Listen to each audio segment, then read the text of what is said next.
औज़ुबिल्लाहि मिनश्शैतानिर्रजीम बिस्मिल्लाहिर्रहमानिर्रहीम। अस्सलामु अलैकुम वरहमतुल्लाहि वबरकातुहू। मनकूल है कि कौम नूह अलैहिस्सलाम में एक बदबख्त बूढ़ा जिसका नाम कसा था ने एक दिन अपने बेटे जादू को अपने पास बुलाया। इसने बेटे को वसीयत की कि देखो बेटा, कभी भी नूह अलैहिस्सलाम की बातों में न आना, बल्कि वो जहाँ नज़र आए उसको अजियत पहुँचाने में कोई कसर न छोड़ना। ये हमारे आबाओ अजदाद और हमारे माबूदों को बुरा भला कहता है। इसके बाद वो उठा और अपने बेटे को लेकर हज़रत नूह अलैहिस्सलाम की तलाश में चल निकला। उसे हज़रत नूह अलैहिस्सलाम नज़र आए तो कहने लगा, ये है वो शख्स जिसके बारे में मैं तुझे नसीहत कर रहा था। ये साहिर व कज़्ज़ाब है। इसकी बातों में आकर अपने मज़हब की तकज़ीब न करना और ना अपने बाप दादा के दीन को कभी छोड़ना। बदबख्त बेटे ने बाप की बातें सुनी तो इसी वक्त बाप के हाथ से उसकी लाठी पकड़ी और हज़रत नूह अलैहिस्सलाम के सर पर दे मारी, जिससे आप अलैहिस्सलाम का सर मुबारक फट गया और खून बहने लगा। आप अलैहिस्सलाम ने बारगाह इलाही में अर्ज़ किया, या अलाउल आलिमीन, मैंने अपनी कौम वालों को शब और रोज़ हदायत का दर्स दिया, लेकिन उन्होंने हमेशा राह हक़ से फ़रार अख्तियार की। अल कुरान फिर फरमाया, ए अल्लाह, अगर तू इन पर नज़र रहमत फरमाता है तो इन्हें हदायत का रास्ता दिखा, मुझे इन बलाओं पर सब्र अता फरमा, क्योंकि अब ताकत सब्र ख़त्म हो गई है और इनकी हरकतें बर्दाश्त से बाहर हो गई हैं। काश मुझे इल्म होता कि इस कौम से कोई भी हदायत पा लेगा। अरशाद बारी ताला हुआ, हमने नूह के पास वही भेजी कि अब तुम्हारी कौम में कोई ईमान लाने वाला नहीं है।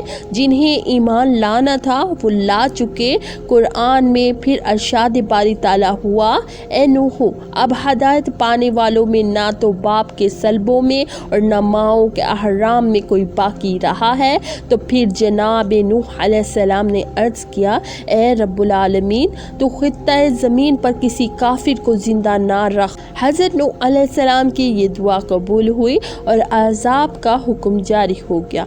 नाज़रीन, इमाम इब्ने कसीर अलैहिर्रहमा नकल करते हैं कि हज़रत नूह अलैहिस्सलाम की वलादत हज़रत आदम अलैहिस्सलाम की वफ़ात के 126 साल बाद हुई।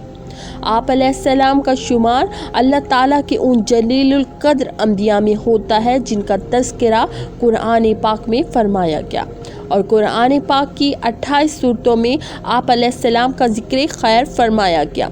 आप अलैहिस्सलाम ने पैगम्बरों में तवील तरीन उम्र पाई। इसके बावजूद आप अलैहिस्सलाम का कोई दांत ना गिरा और ना कोई बाल सफ़ेद हुआ। इबादत और रियाजत का ये आलम था कि दावत व तबलीग और रशद व हदायत के बावजूद हर दिन और रात में 1000 रकत अदा करते और आप अलैहिस्सलाम ही को सिलसिला में अव्वलियत हासिल है कि आप अलैहिस्सलाम की बद्दुआ से उम्मत हलाक हुई। बावजूद इसके कि आप अलैहिस्सलाम की कौम के लोग सख्त अज़ियतें देते, लेकिन फिर भी आप अलैहिस्सलाम इनके साथ हुस्ने सलूक फरमाते। यहाँ तक कि आप अलैहिस्सलाम इनके घरों में जा जाकर तबलीग फरमाते, जिसकी वजह से लोग आपको मजनून और दीवाना कहा करते थे। मनकूल है तूफ़ान नूह अलैहिस्सलाम से कबल कौम ने आपको इस कदर इज़ाएं देना शुरू कर दी थी कि वो आप अलैहिस्सलाम को इतना मारते थे कि आप अलैहिस्सलाम के आज़ा टूट जाते और आप अलैहिस्सलाम शिद्दत तकलीफ़ से बेहोश हो जाते और आप अलैहिस्सलाम को उठाते, कंबल में लपेटते, इस ख्याल से घर फेंक जाते कि अब मर जाएंगे। कई बार ऐसा होता कि घर में پھینک کر اوپر پتھر بھی ڈال جاتے۔ رات کو جبرائیل علیہ السلام آ کر پتھر اٹھا کر پھینکتے اور آپ علیہ السلام کو وہاں سے نکالتے، اپنے پروں کو زخموں پر ملتے جس سے زخم فوراً ٹھیک ہو جاتے۔ اگلا دن ہوتا تو آپ علیہ السلام پھر قوم کو گمراہی سے نکالنے کے لیے نکل پڑتے۔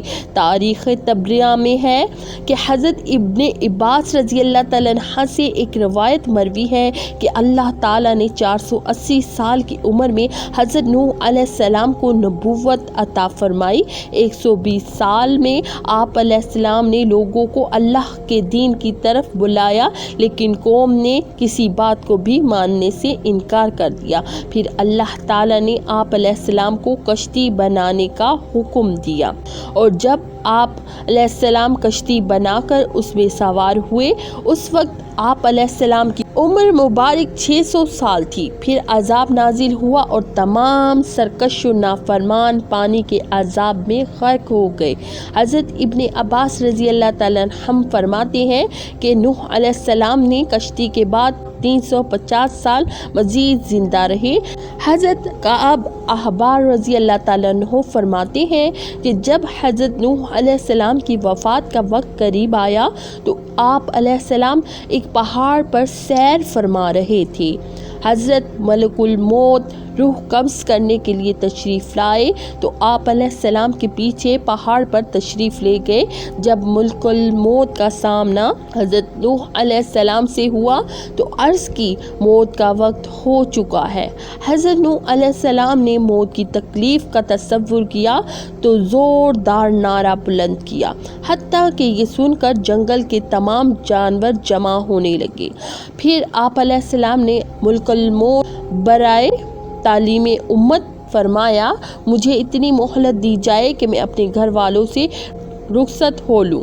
آپ علیہ السلام کا یوں فرمانا اس وجہ سے نہ تھا معاذ اللہ آپ موت سے فرار حاصل کرنا چاہ رہے تھے، بلکہ آپ علیہ السلام تو امت کو یہ درس دے رہے تھے کہ موت کا لمحہ آنے سے پہلے جو اچھے اعمال کر سکتے ہو کر گزرو، کیونکہ بوقت انتقال کسی عمل کی مہلت نہیں ملے گی۔ چنانچہ ملک الموت نے کہا کہ مجھے اس کی اجازت نہیں کہ مہلت دی جائے۔ یہ سن کر آپ علیہ السلام نے فرمایا کہ اس جنگل میں میری نماز جنازہ کون پڑھے گا؟